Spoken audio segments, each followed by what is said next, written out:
Tonight on Wings, take off with the Discovery Channel and the C-130 Hercules.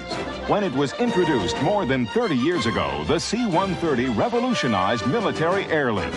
In the Vietnam conflict, its service was invaluable. In both resupply and airlift roles, the C-130 saved the lives of thousands of troops in the field. Although replacements have been designed, none have been able to outperform this legend in military aviation.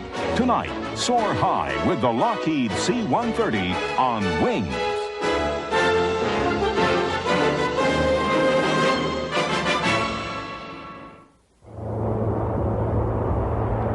The C-130 Hercules is one of the most remarkable aircraft in the world. Still in production after 35 years, the 1900th C-130 recently rolled off the line at Lockheed's plant in Marietta, Georgia. Although it looks much the same, there is nothing in the aircraft that hasn't changed. The Hercules that came off the assembly line in the 1950s have evolved into the sophisticated planes of today. From the beginning, Lockheed leaders believed in the C-130.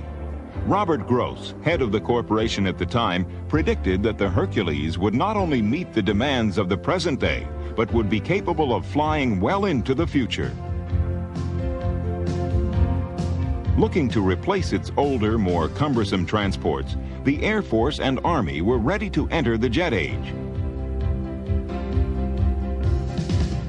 In fact, what the services wanted and got was a mix of truck, jeep, and airplane.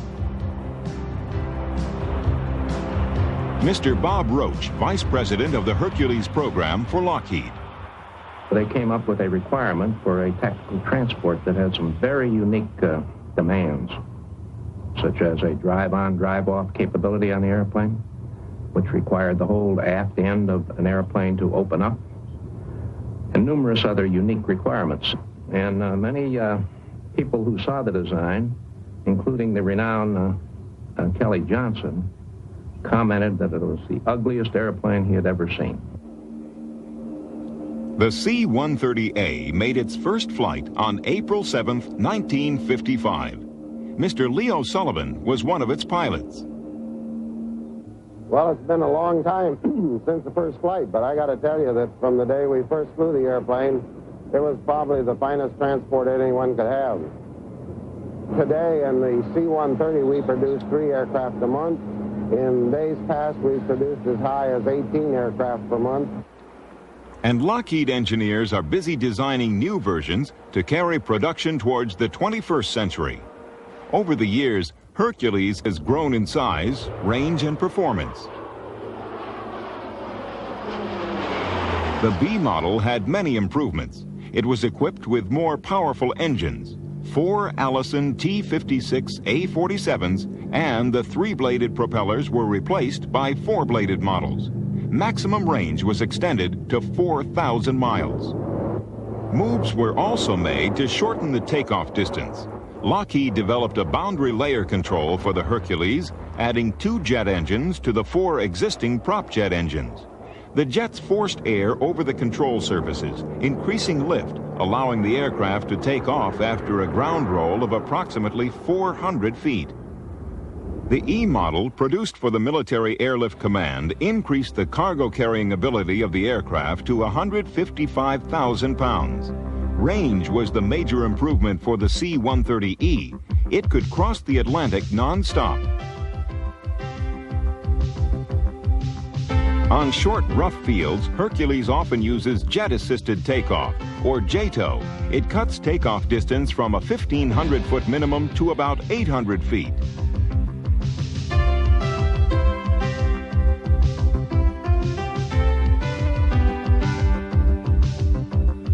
The latest model of the Hercules is the C-130H.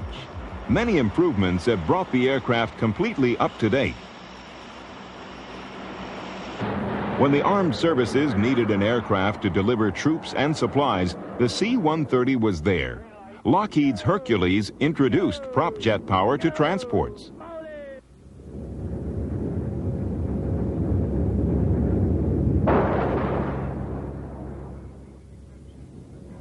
The Navy made an exception to the natural inter-service rivalry with the Air Force by adopting the C-130. It was initiated by the Marines, who wanted an assault transport that could double as a tanker. The most dramatic feat performed by the Hercules was a carrier landing. The pilot flew his way to a distinguished flying cross by landing the plane solidly on deck. Despite success, the Navy decided that landing on carriers was too risky. Today, the Navy uses the Hercules for refueling, paradrops, and resupply missions.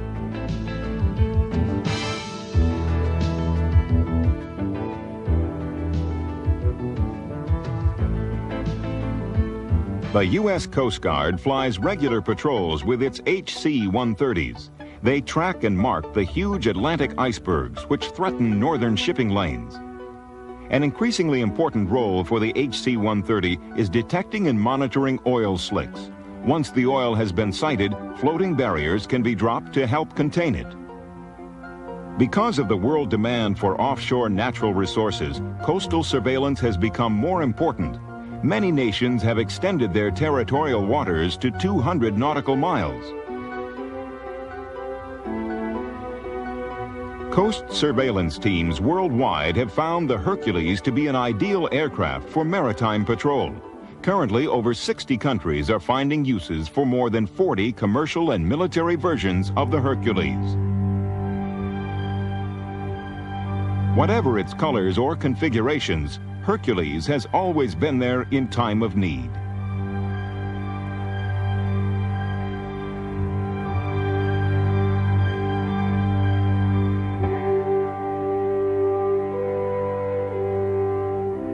It has brought food to the hungry,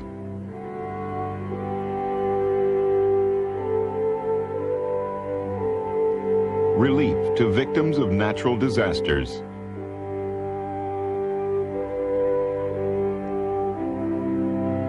and hope to remote corners of the earth.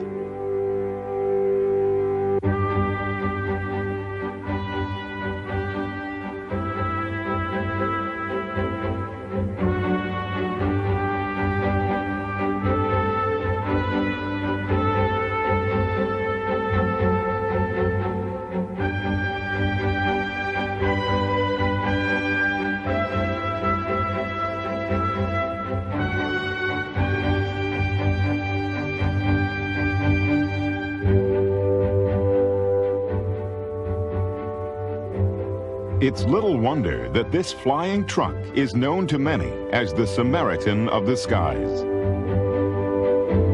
The C-130 is a crew airplane, and it really is a crew airplane in all the best sense of the word. Everybody is working together.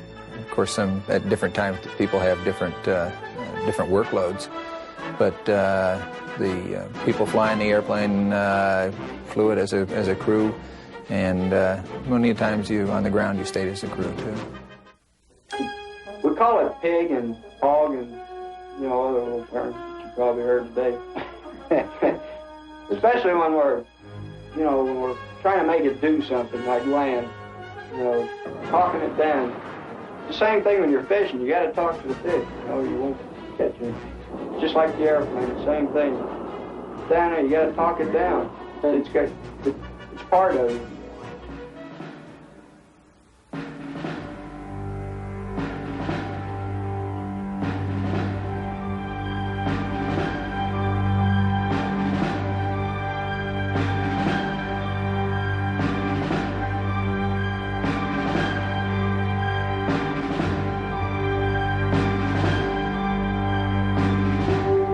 Perhaps Hercules' finest hour came in Vietnam. The aircraft's true potential was put to the test. The men who flew the C-130s were as much a part of the war as any frontline soldier.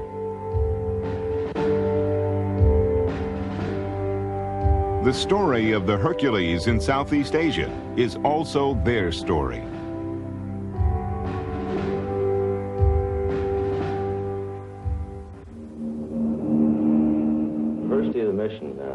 Quite an interesting factor. One day you're doing one thing, actually one part of the day you're doing one thing, the next day you're doing something different. Had a lot of diversions, combat essential missions, hauling ammunition, emergency air vacs, taking people out, mass casualties, and so on.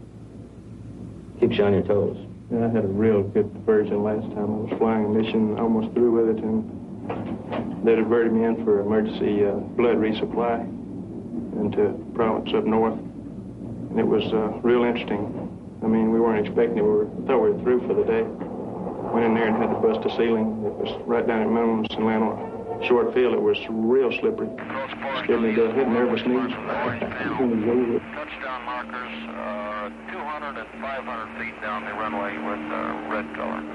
Roger, copy, 607. We're in the Airlift Control Center of the 834th Air Division in Saigon, where the daily flight operations of the airlift in Vietnam is monitored, scheduled, and controlled. The boards that you see in the command center are used to display all the mission information for the some 800 to 1,000 sorties that are flown each day by C-7s, C-123s, and C-130s of the 834th Air Division. The 130 will operate in 2,500 feet, so it does have the capability to go into the forward areas, into the unimproved strips, and where the activity levels are high, the C-130 has proven to be the real workhorse of the fleet. Came under a rocket attack while we were there, so we got a delay out of there. Took off, I think, at about 7:45. Went up to Quang Tri. We had a combat essential load into Quang Tri, some tank tracks for some tanks going west to Khe Sanh. And we landed at Quang Tri at about 9:30 this morning. When we landed there, we had some problems with our airplane with the nose gear and some engine problems. We had to stay there for about 4 hours and work on the airplane. At about 1 o'clock, our command post sent another airplane in to pick us up. That picked us up and took us down to Chu Lai, where we had some rockets to pick up to take back into Khe Sanh. That crew flew into Khe Sanh. We landed there at about 4:30 tonight and took off again about 5 o'clock, came down to Da Nang for fuel, and returned to Tan Son Nhut. That for us is just about 18 hours. It's 29 now. It's late.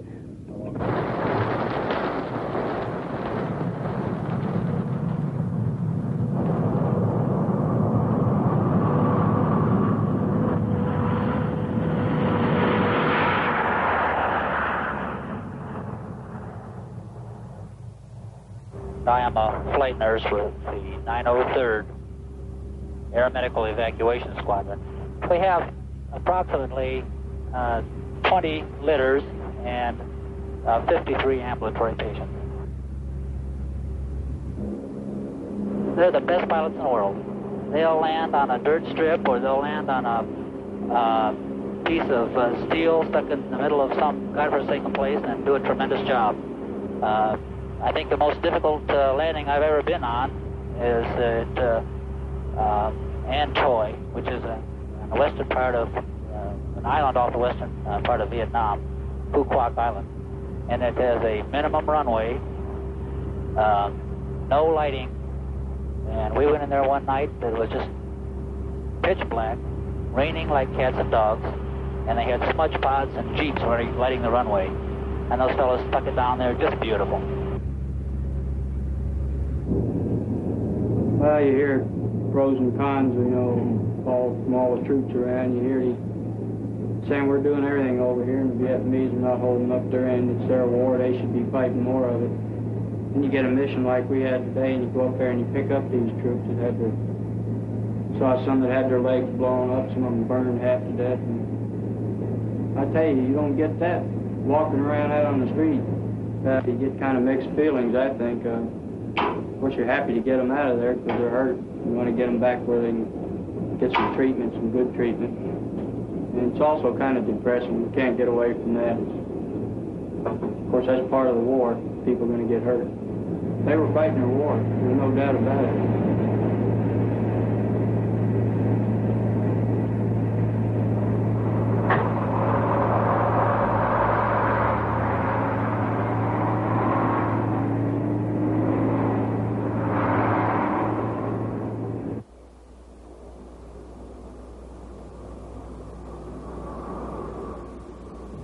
First KIA I ever hauled. I don't remember the exact place that I picked it up, but I knew before we landed that that's what we were picking up. I didn't know how many.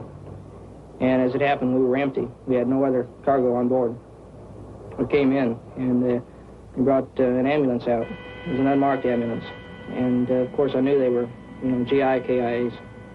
And it really makes you stop and think about, like Alan has said before, that it may be somebody you know, or it could be you at one time or another.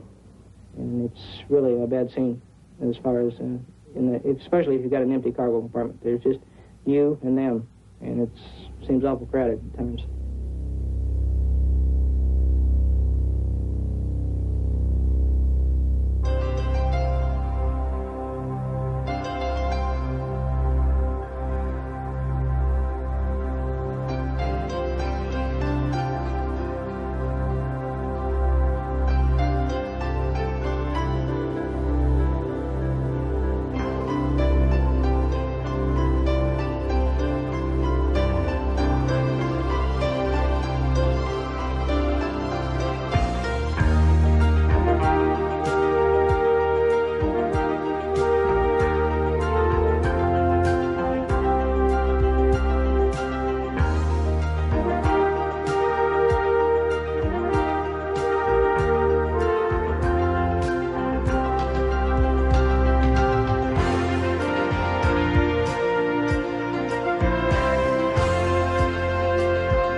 This is Colonel Mike Higgins. The C-130 will be right back on Wings.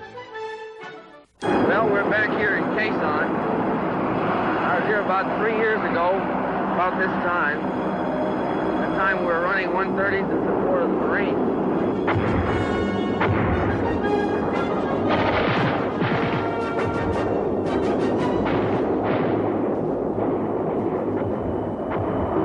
And each and every day for a period, I guess, well over 80 days, C-130 lift was a lifeline to Quezon. They said it was a victory through air power, but for us grunts on the ground, it was really a victory for the 130 capability to deliver here. We had TAC air in support, and these ridge lines in here, we had fighter jocks supporting, and I guess B-52 strikes were running right up to the perimeter.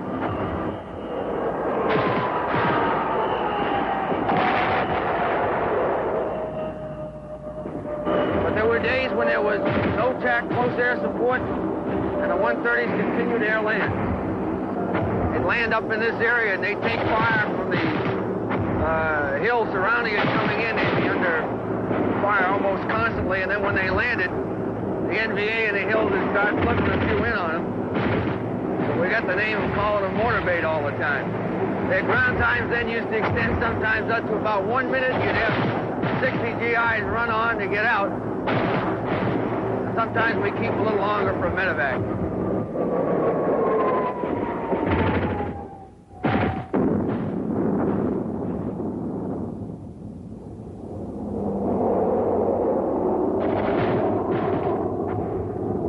So then they decided the method of delivery they'd use was a container delivery system. Just off this horizon here, we set up a drop zone of about 300 by 300 yards. Very tight, small drop zone. They used a CDS drop for about 600 feet, successfully put in about 150 to 200 tons a day.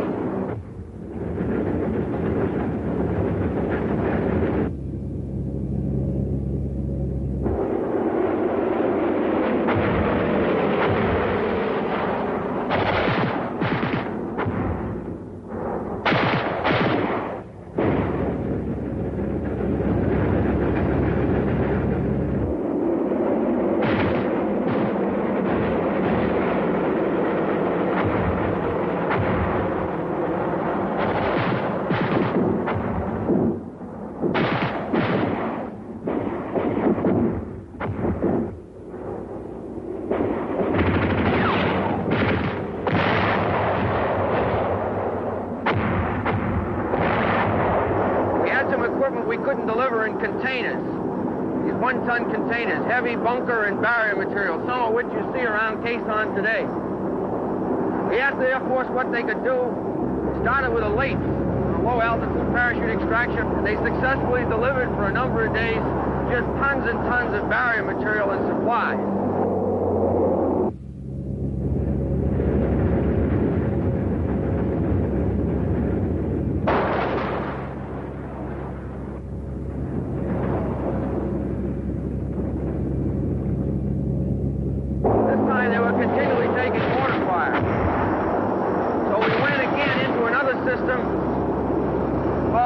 Proximity extraction system, which is an arrested barrier and a hook. Our requirements for beans and bullets were well over 200 to 300 tons a day.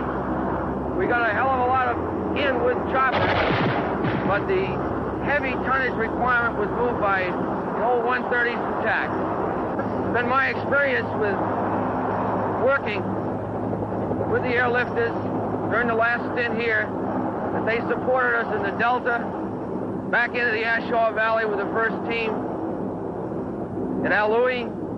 They've lost airplanes every trip, but I'll say this much for them. You call them, tell them where it has to be, and they'll put it in.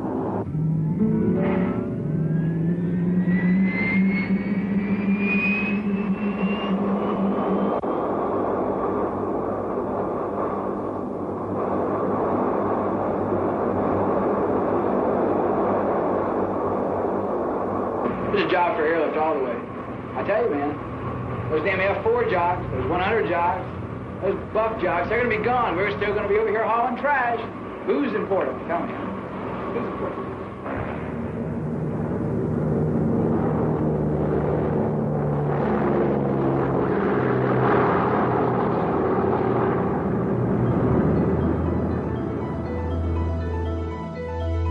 Hercules also carried weapons. When South Vietnam invaded Laos, the C-130 dropped 15,000-pound bombs, instantly clearing landing zones for helicopters.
Wings will return on the Discovery Channel. Now we return to Wings on the Discovery Channel. When darkness fell, AC-130 gunships armed with many guns and cannons searched out and destroyed North Vietnamese targets. Hit. 3 low. There's a hit. It's on lower. Lower. Oh, let's go. I see. Oh, way up on it. Okay, got any more? That's a boat? You betcha. Direct hit on tank 1 of target 4. And he's moving. Hit him right on. Oh, right. Continuing the gunship mission today, Hercules is still armed and ready. This C-130A is the first production Hercules delivered to the U.S. Air Force, tail number 533129. It carries more concentrated firepower than any fighter or bomber. Its mission, close air support.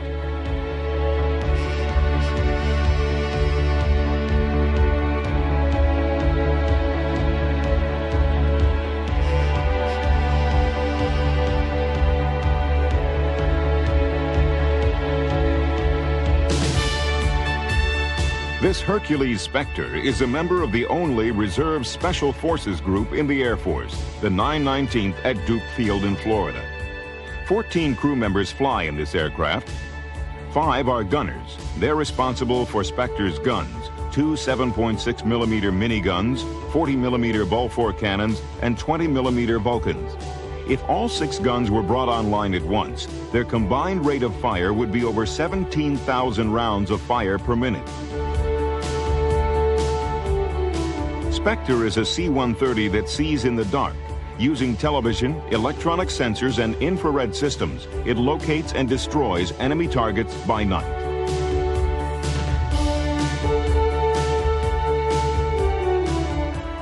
The booth is where everything comes together. Here, the systems operators and fire control officers work along with the electronic warfare officer. His job is to detect and defeat enemy radar. He works with the illuminator operator to protect Spectre against enemy ground fire. He can launch infrared flares to decoy the guidance systems of enemy heat-seeking missiles.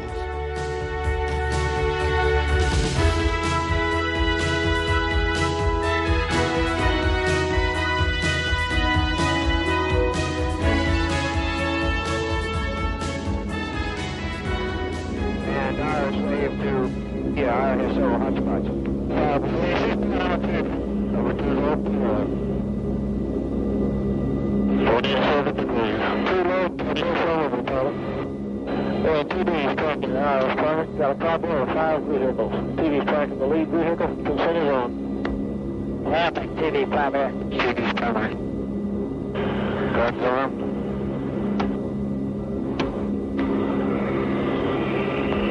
That's the sight.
The kind of war the U.S. fought in Southeast Asia called for heavy reliance on close air support. Aircraft were called in to aid forces on the ground.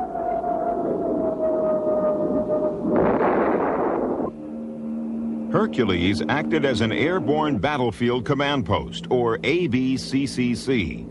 The C-130 directed joint air and ground operations, controlled direct air support and airborne communications during special strikes, and served as a command post for air rescue activities.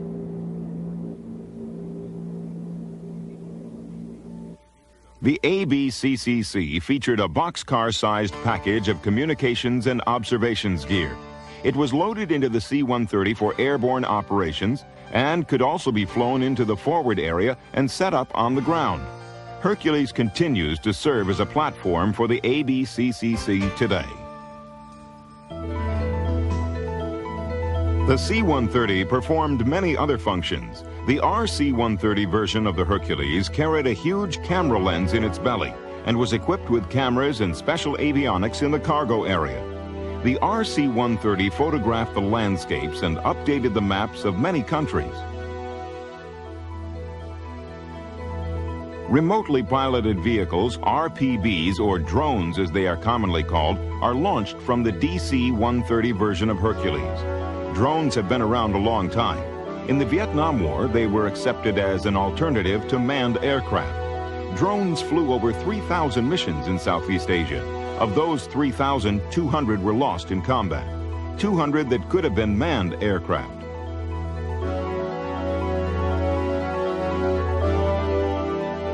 Today, the drone aircraft has two missions: photo reconnaissance and electronic warfare support.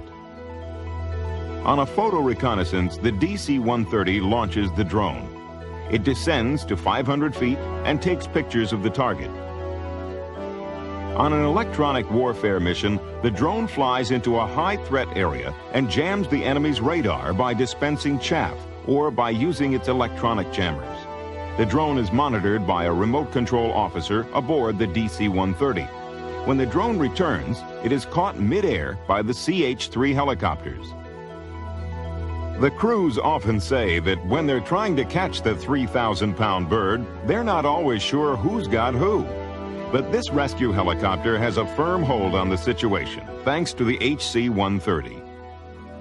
This Hercules model coordinates rescue and recovery efforts. Distress signals picked up by the HC-130 are passed on to helicopters for both land and sea rescue.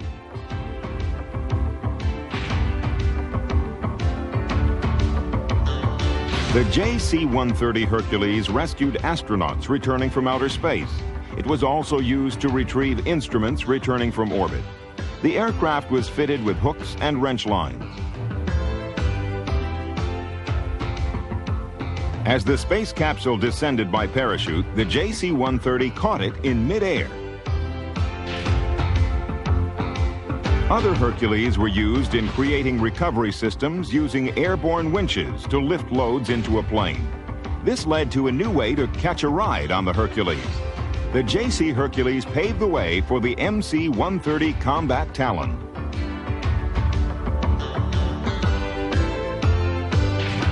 Special Operation Forces used the Talon with the Fulton Recovery System for live pickups. The Talon can pick up downed pilots, rescue special agents, or retrieve classified material from enemy areas.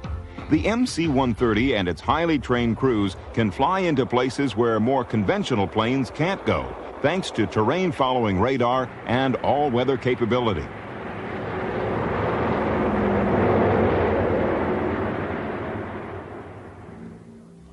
The Fulton gear is paradropped to the man on the ground. It takes about 20 minutes to put on the special recovery suit and prepare for the pickup. The Combat Talon crew takes this time to complete all final checks of the Fulton system. The man on the ground releases a helium-filled balloon which carries its pickup line into position and signals the crew that he's ready. Ready, that is, for the ride of his life.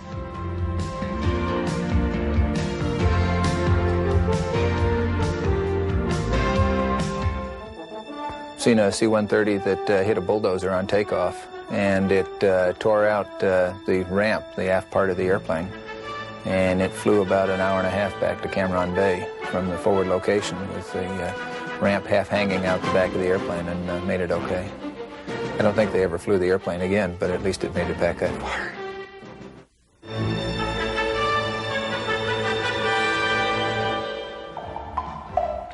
This strange-looking Hercules is Britain's C Mark II weather plane. Located behind its long candy-striped nose is a package of sophisticated weather gear. The U.S. Air Force WC-130 isn't as unique on the outside, but the mission it performs is equally as important. The WC-130 is known as the Hurricane Hunter.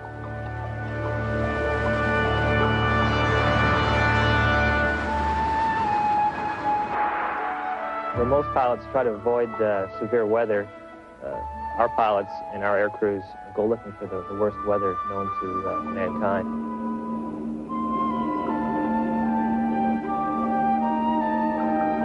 I'm Lieutenant Colonel Dennis Wood, commander of the 53rd Weather Reconnaissance Squadron, or as we're better known, the Hurricane Hunters. We are one of only 2 such units in the active duty Air Force and 1 in the Air Force Reserves. Our primary mission is to fly into the eye of hurricanes in order to gather weather data for the National Hurricane Center, which they use in the forecasting of movement, strength, and the development of tropical storms.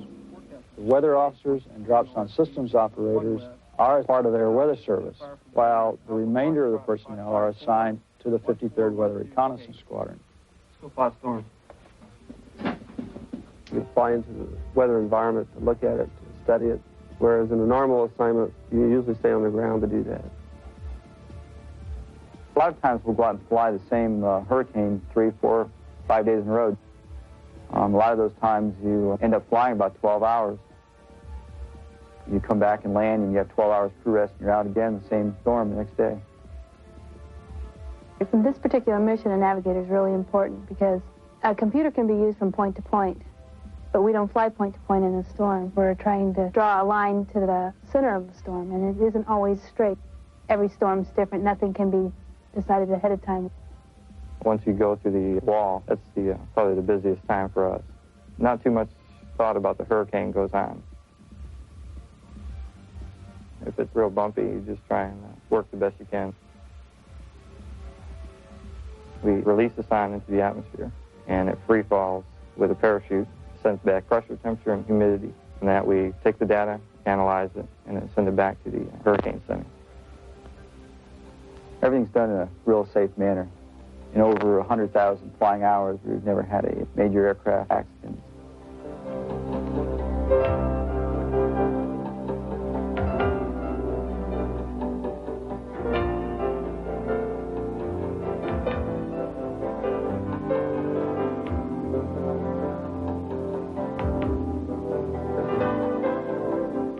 The experience that I've had that I really think is worth mentioning is the first storm, because it's beautiful to look at. It just struck me that I was very fortunate to be able to see a hurricane from that direction. Not many people have. I think that we're doing a valuable service for the people of the United States, but the mission we do will save some lives and help people prepare. It gives us a great satisfaction to be doing that type of humanitarian mission.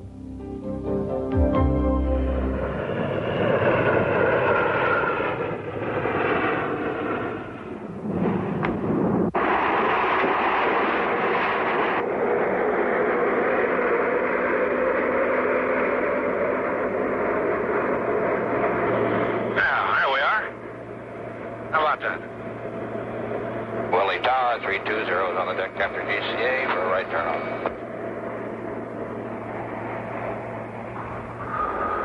The sound of jet engines and the thump of the world's largest skis helped bring Antarctica closer to the rest of the world when the Hercules landed at the South Pole. It was the first aircraft of its size to do so, and it would revolutionize efforts in the Antarctic.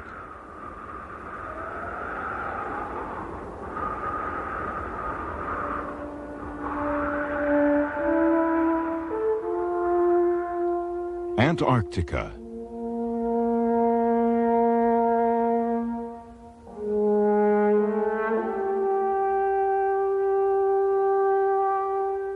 The Great White Continent, stretching over 5 million square miles across the bottom half of the world.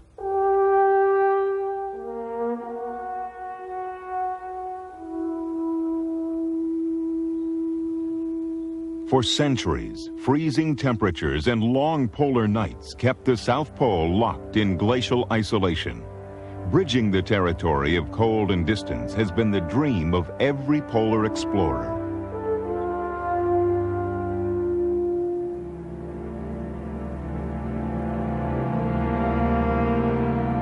In 1928, Richard E. Byrd led the first large American expedition into the Antarctic. Included in the expedition was Byrd's airplane, a Ford trimotor named the Floyd Bennett, chosen for its size, strength, and power.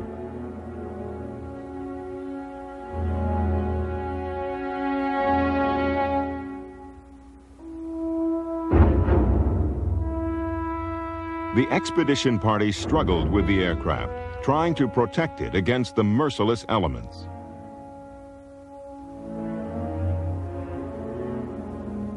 From the beginning, the land seemed to resist the preparations for its aerial invasion. Finally, in November 1928, the Floyd Bennett was ready for its historic flight.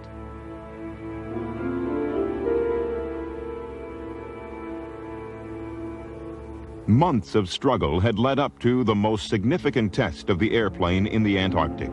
Byrd planned to fly the Floyd Bennett directly over the South Pole and photograph the route as he flew.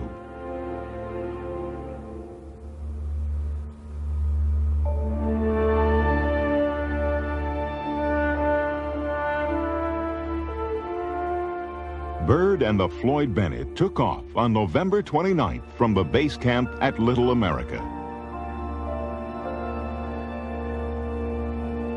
Those left behind followed his progress by radio.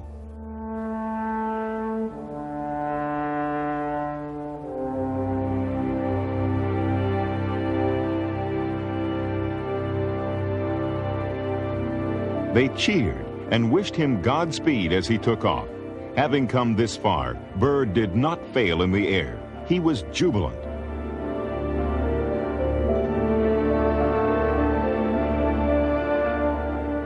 Freezing temperatures and icy wind could not keep the man and his plane from their goal, the polar center 90 degrees south.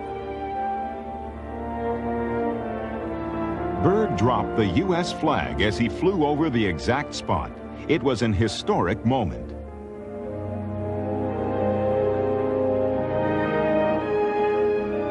His dream had been realized, and his flight was a success. It marked the beginning of the future of the airplane in Antarctica, paving the way for a more thorough exploration of the vast and forbidding continent.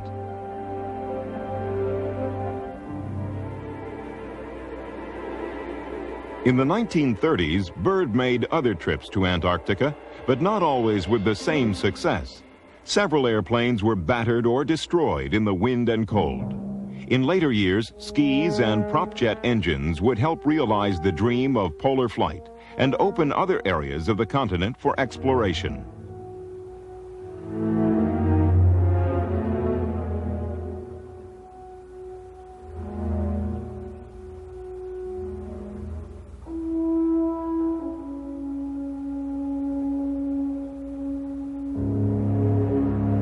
Hercules arrived well-equipped for the job, landing on the world's largest skis, 20 feet long, weighing 1 ton apiece.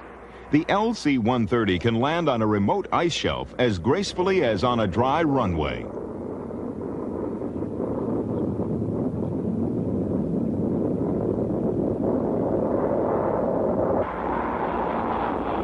From the beginning, LC-130s supported the Navy's Operation Deep Freeze, along with other scientific projects at the pole. They revolutionized exploration of the Great White Continent, taking scientists to formerly unreachable spots. Hercules provided a lifeline of food, fuel, and supplies to these remote outposts.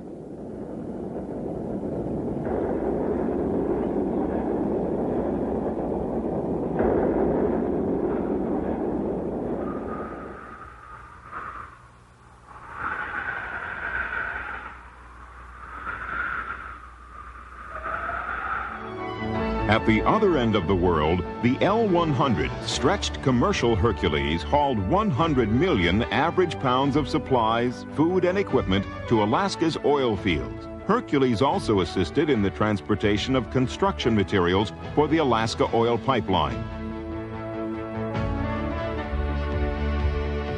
The Hercules worldwide fleet has logged almost 19 million flight hours with a history of safety and reliability.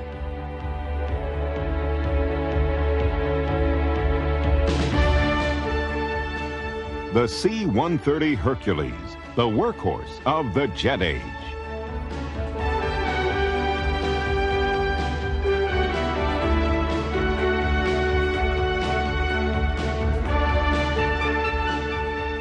A one-airplane Air Force.